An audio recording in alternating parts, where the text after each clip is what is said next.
السلام علیکم ورحمۃ اللہ وبرکاتہ۔ ہارون رشید ایک بادشاہ گزرا ہے، اس کی ایک بیوی تھی زبیدہ۔ زبیدہ کی ایک نیکی پر مغفرت، اس سلسلے میں خاص طور پہ خواتین کو مخاطب کرتا ہوں اور ان کو بتاتا ہوں کہ زبیدہ خاتون ایک نیک ملکہ تھی اور انہوں نے بڑے کارنامے انجام دیے۔ انہوں نے ایک نہر زبیدہ نہر بنوائی اور اس نہر کے پانی کو جبل رحمت حاجیوں کے پاس، تاکہ حاجیوں کو پانی بآسانی مل سکے، انہوں نے ایک نہر کھدوائی۔ اس نہر کا نام نہر زبیدہ ہے۔ مخلوق خدا کو بہت فائدہ اس نہر سے پہنچا۔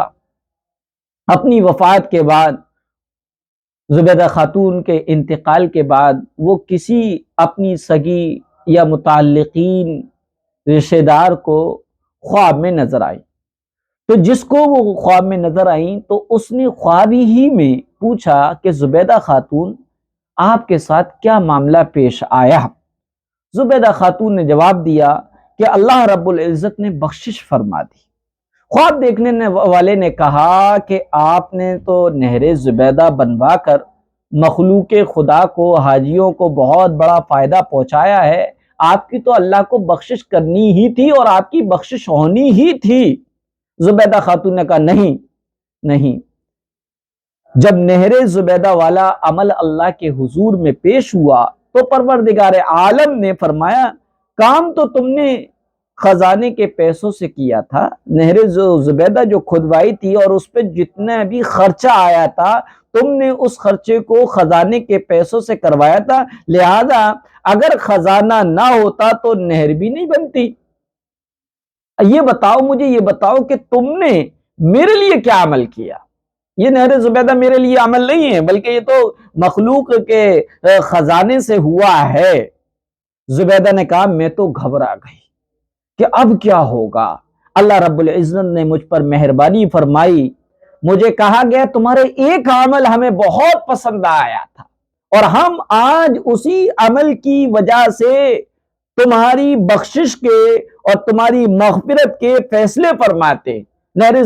زبیدہ خاتون نے کہا، ڈرتے ہوئے اللہ سے کہا، اللہ وہ کون سا عمل ہے جو تجھے پسند آیا اور جس کی وجہ سے میری مغفرت تو نے فرما دی؟ تو اللہ تبارک و تعالی کی طرف سے آواز آئی کہ ایک مرتبہ تم بھوکی تھی اور بھوک کی حالت میں دسترخوان بچھا ہوا تھا اور تم دسترخوان پر بیٹھ کر کھانا کھا رہی تھی اور کھانے ہی والی تھی، لقمہ ہاتھ میں لیا ہوا تھا کہ اتنی ہی دیر میں مؤذن کی آواز آئی، اللہ اکبر اللہ اکبر، تو تم نے میرے نام کی عظمت کی وجہ سے وہ لقمہ منہ میں رکھنا گوارا نہیں کیا، بلکہ اس لقمے کو واپس کیا ہے پلیٹ میں رکھا۔